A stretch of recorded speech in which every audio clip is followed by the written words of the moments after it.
At night, all you have is by AllyKitty. I thought about throwing my alarm clock across the room.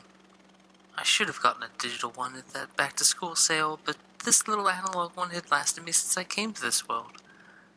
More or less, since it was a while before I had a place to call mine. Now its ticking mocked me. This wasn't the first time since the fall formal that I had laid awake deep into the night. It's hard to shut down your mind sometimes. First, in my first few weeks, it was missing my mom and sisters. Months later, it was full of plots and schemes, ways to climb the social ladder. Now they were filled with doubts and fear. I had just gotten back from Equestria and my mother's funeral. I had gone there and patched up a lot of bruised relationships with my sisters, with Princess Celestia, Twilight. She was nestled next to me at the moment, having fallen asleep during our impromptu movie marathon. I had taken her glasses off and placed them on the nightstand when I had noticed, grinning at her childlike smile. 4 hours later, I was still up, mind awhirl.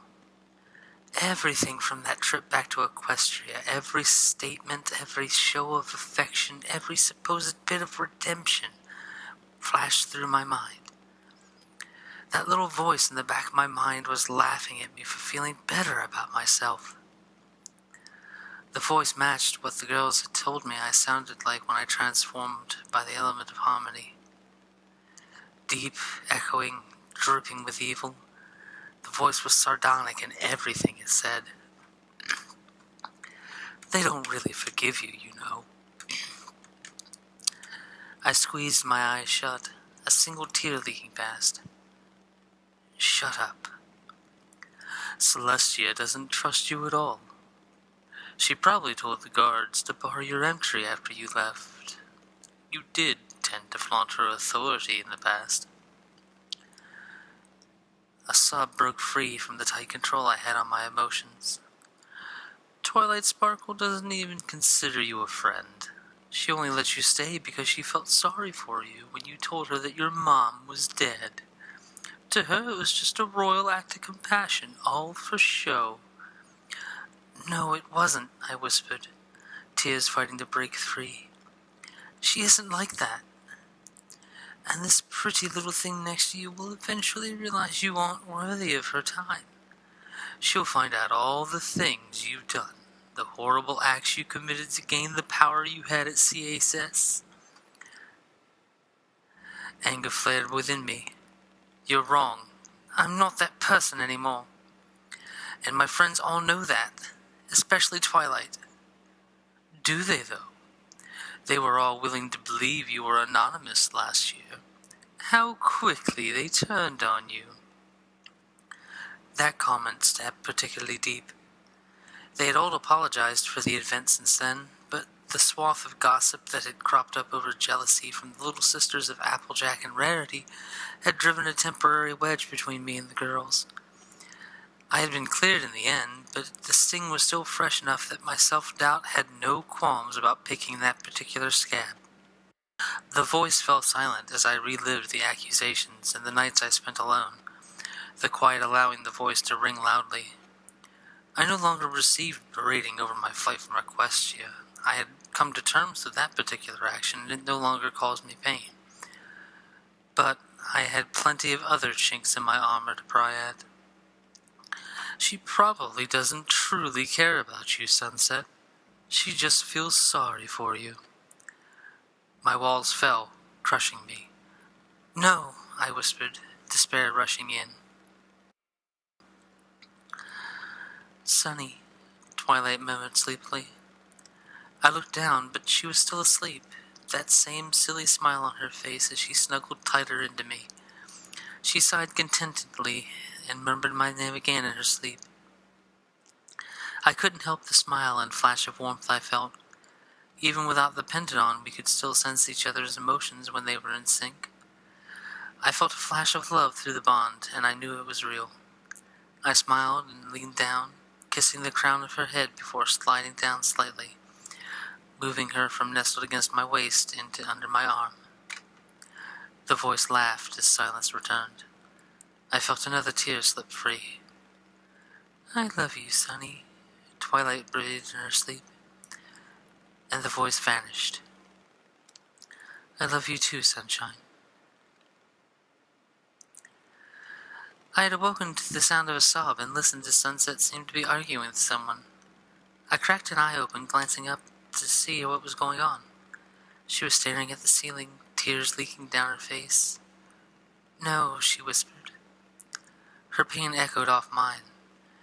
I recognized the situation, psychologically speaking. She had just gone through a loss that she was still grieving over, and had a lot of things change in a relatively short time. Her heart was broken, trying to heal. Self-doubt had lightly crept in.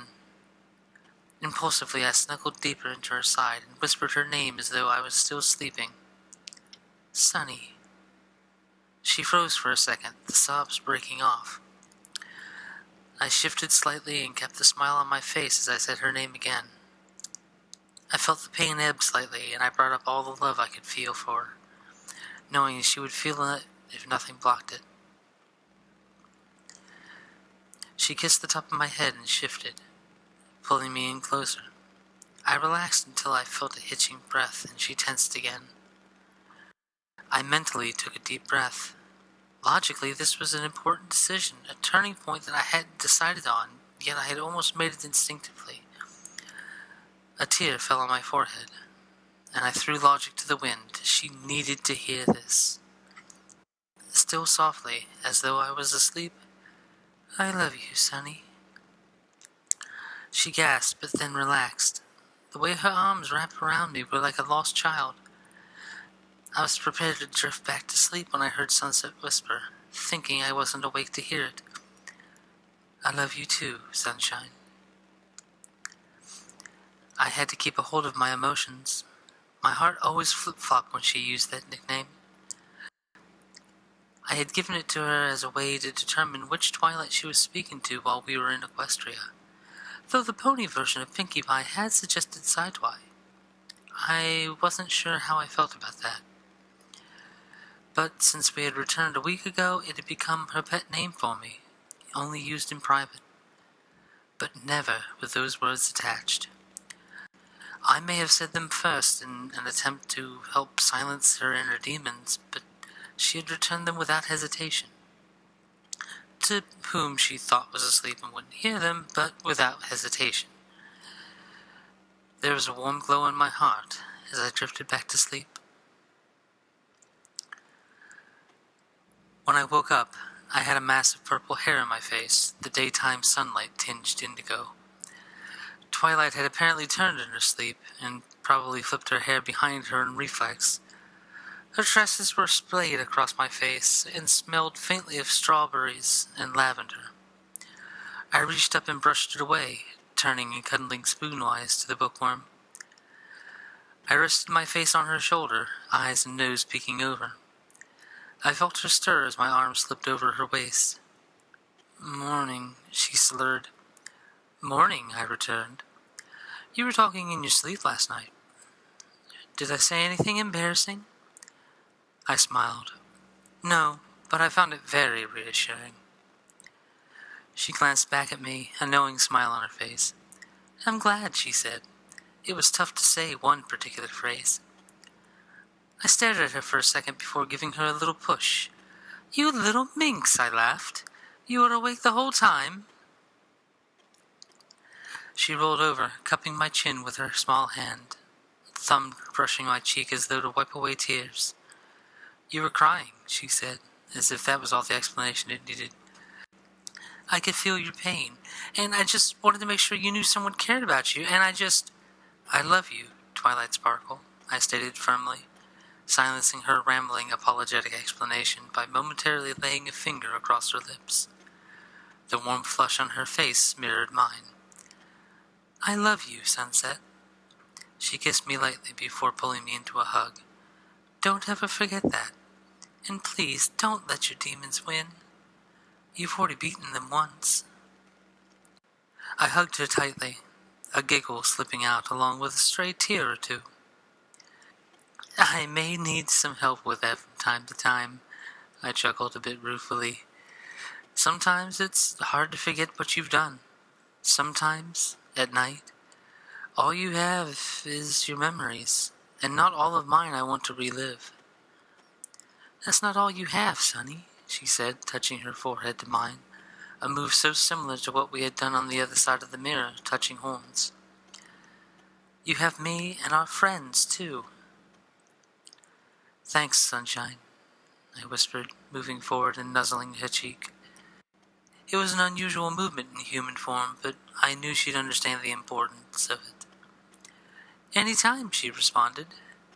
Now, since we don't have anywhere to be until the afternoon, I think a little laziness is called for. She turned away and laid back down, pulling my arm around her and scooting back spoonwise with me again. I rested my head slightly above hers, brushing her hair so it wouldn't get in my face. That lingering smell of berries and flowers was unmistakably that of twilight. Sure, I said, but later, waffles? Her excited squeal was so adorable I couldn't help but laugh.